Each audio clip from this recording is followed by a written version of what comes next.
sallallahu alaihi wasallam idza tarra dahikan iftarra an mithli sanal baq idza tala'la wa an mithli habbil ghamam. Ini dua tajuknya Pak ya. Cara Rasulullah SAW ketika bergembira, tertawa, tersenyum, dan cara Nabi kita ketika marah Pak ya. Ketika marah. Baik, kita lihat dulu ketika Nabi kita marah. Karena Rasulullah SAW idza ghadiba yura ridahu wa ghadabuhu fi wajhi li safai basharatih. Baginda Rasulullah SAW itu apabila beliau marah, tapi beliau selalunya menahan amarah beliau Pak ya.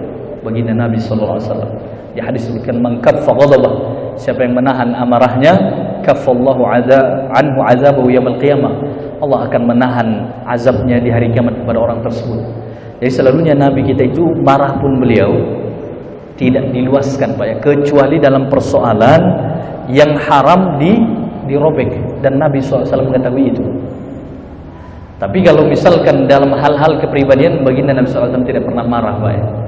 Kalau dilanggar perintah Allah ataupun dikerjakan larangan itu, Nabi SAW akan marah. Di sini disebutkan apabila Rasulullah SAW itu marah, akan tampak marah beliau atau suka beliau di wajahnya, gelagat wajah beliau, li safai basharatih, karena bening dan murninya wajah Nabi SAW. Jadi nampak tuh Pak. Di hadis disebutkan pernah Rasulullah SAW marah Pak ya. Para sahabat semua sudah takut, dan Sayyidina Umar pun sudah sangat takut sekali. Karena memang di hadis disebutkan apabila seorang Rasul itu marah, itu pertanda bisa saja azab turun. Jadi saat itu Sayyidina Umar sangat takut sekali dan beliau merunduk.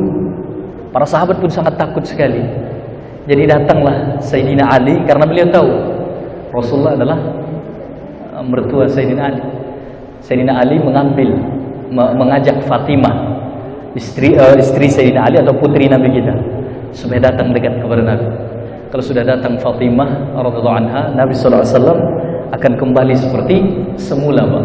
Saking cintanya beliau kepada Siti Fatimah. Itu caranya dibuat para sahabat seperti itu. Wa kana sallallahu alaihi wasallam idza ghadiba ihmarrat wajnatah. Baginda Rasulullah itu apabila beliau marah akan tampak merah dua pipi Nabi kita. Karena putih kemerah-merahan Nabi kita itu sempurna sekali. Jadi nampak jelas. Wa kana sallallahu alaihi wasallam idza ghadiba wa huwa qa'im. Baginda Rasulullah apabila beliau marah dalam keadaan berdiri, jalasa, beliau akan duduk. Nah, ini jadi petunjuk bagi kita nih Pak yang marah misalkan, itu fitrah manusia. Tapi janganlah pula ingin marah Pak. Disebutkan kajian di berarti mulai marah saya marah-marah terus lah, kan bukan Pak ya. Bukan begitu. Artinya itu fitrah manusia. Ada kadang kita marah dalam hidup kepada istri misalkan, kepada anak. Inilah bimbingannya. Nabi sallallahu alaihi wasallam apabila beliau marah wa huwa qa'im, dalam keadaan berdiri, jalasa, beliau akan duduk. Jadi kalau marah duduk dulu. Wa idza ghadiba huwa jalis, jika beliau marah dalam keadaan duduk, ittaja, beliau akan berbaring. Fayadhhabu ghadabuh, maka hilanglah kemarahan beliau. Di hadis pernah seorang sahabat marah di depan Nabi SAW kepada sahabat yang lain. Merah matanya Pak ya. Memang ciri-cirinya itu marah itu sangat identik dengan syaitan. Coba kalau orang marah dikasih cermin kepadanya Pak, dia tengok wajah dia marah, pasti dia malu. Tapi setelah selesai marah dia Pak ya, kalau saat itu mungkin dia banting juga. Jadi jemaah yang dirahmati Allah, lalu Nabi kita menyampaikan, ini sahabat kita yang marah ini, kalau seandainya dia membaca a'udzubillahi minasyaitonirrajim dan dia berwudu, pasti hilang marahnya. Tapi sahabat itu tak melakukannya Pak ya. Di riwayat itu dia tak melakukannya. Jadi jemaah yang dirahmati Allah, cara memanage, tajuknya itu cara memanage kemarahan itu, kita contohlah cara Nabi SAW. Pernah Siti Aisyah radhiyallahu anha, di hadis riwayat Bukhari Muslim disebutkan, mengomel-ngomel kepada Nabi kita marah. Lalu Nabi SAW tidak memperturutkan itu Pak.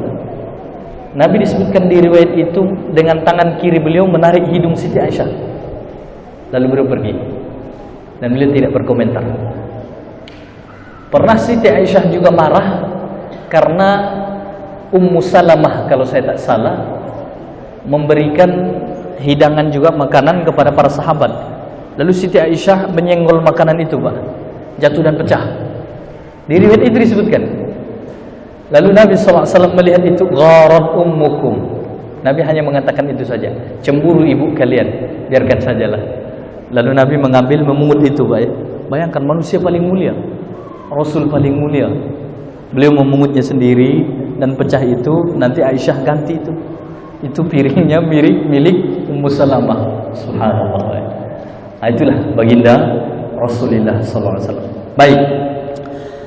Apabila Rasulullah SAW sedang dalam keadaan marah, tidak akan ada yang berani menyapa baginda Rasulullah. Terima kasih. Semoga yang mengimpahkan ini diberikan Allah keberkahan. Amin ya rabbal alamin. Tidak akan ada yang berani ke dekat Nabi SAW kecuali Sayyidina Ali. Itu yang kita sebutkan tadi. Beliau bawa Siti Fatimah. Baik, jemaah yang dirahmati Allah. Wa kana Rasulullah sallallahu alaihi wasallam ab'ada an-nasi ghadaba. Baginda Rasulullah itu adalah manusia yang paling jauh dari sifat marah. Wa asra'ahum ridha, dan insan yang paling mudah kembali memaafkan. Ini yang paling bagus. Paling lambat marah, paling cepat memaafkan. Jangan paling lambat marah, paling lama memaafkan. Yang paling parahnya lagi, cepat marah, lama memaafkan. Iya, Pak ya? Itu yang paling parah. Cepat marah, lama memaafkan. Baik. Wa kana sallallahu alaihi wasallam yaghdabu li rabbih azza wa jalla wa la yaghdabu li nafsihi. Ini yang jadi sentral kajian kita malam ini, Pak ya. Baginda Rasulullah sallallahu alaihi wasallam itu marah hanya karena Allah Subhanahu wa taala, bukan marah karena diri beliau. Jadi kalau dikerjakan yang haram, terang-terangan pula, barulah Nabi kita sallallahu alaihi wasallam tegas. Ketika utusan Nabi sallallahu alaihi wasallam 10 orang untuk mengajari satu kaum yang rupanya orang munafik dan mereka orang kafir, lalu itu dibunuh seluruhnya, Pak. Dan termasuk Khubayb yang masyhur ceritanya itu. Setelah kabar itu sampai kepada baginda Nabi sallallahu alaihi wasallam, beliau pun merah muka beliau, Pak. Dan beliau marah. Dan itu fitrah manusia. Dan itu marah karena Allah. Bayangkan, Pak, Rasulullah mengutus 10 orang khusus yang hafal Al-Quran, yang ahli agama, kepada orang-orang yang datang dari satu kampung antara Mekah Madinah. Mereka mengaku sudah Islam, butuh guru.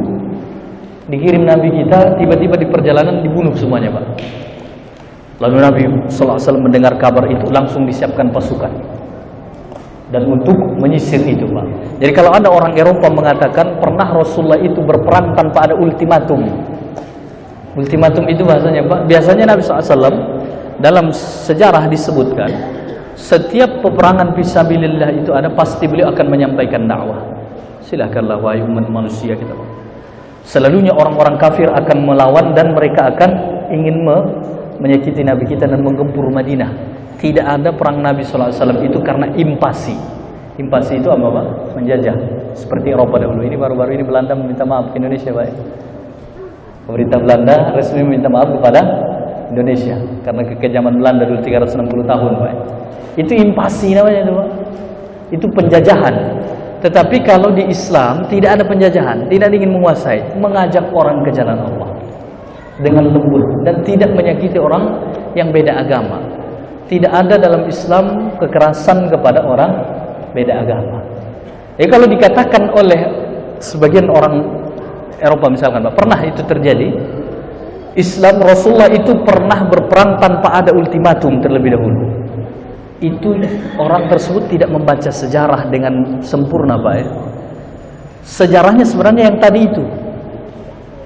Pertama mereka sudah mengkhianati Rasulullah SAW dengan sahabat dan dibunuh 10 orang tadi itu. Maka tidak perlu lagi ultimatum, langsung diserbu. Kira-kira itu zalim atau tidak, Pak? Zalim tak Rasulullah atau tidak? Tidak zalim Rasulullah SAW. Kenapa? Siapa yang bermain api, dia harus tanggung jawab dengan apinya. Jangan pula dia bermain api, Pak, lalu dia tidak tanggung jawab dengan apinya. Dia lempar tembok, siap-siaplah dia kena ke diri dia. Seperti itu, Pak. Islam itu bagaikan singa yang baik, yang sangat ramah sekali. Tapi jangan diganggu dia. Kalau diganggu dia bisa berbahaya, Pak. Bukan berarti Islam itu keras, Pak ya. Tapi jemaah yang dirahmati Allah, itulah harga diri agama. Itulah harga diri umat Islam. Kalau bukan itu tidak ada ayat dalam Al-Quran yang menjelaskan tentang perang fisabilillah. Tapi sekarang ini alhamdulillah tidak ada itu lagi. Karena umat manusia sudah tidak ada yang menjajah lagi, Pak. Kalau Barat dulu menjajah ke tanah air kita tidak disebut teroris, Pak, ya. Disebut karena dia mencari rempah-rempah ke tanah air kita.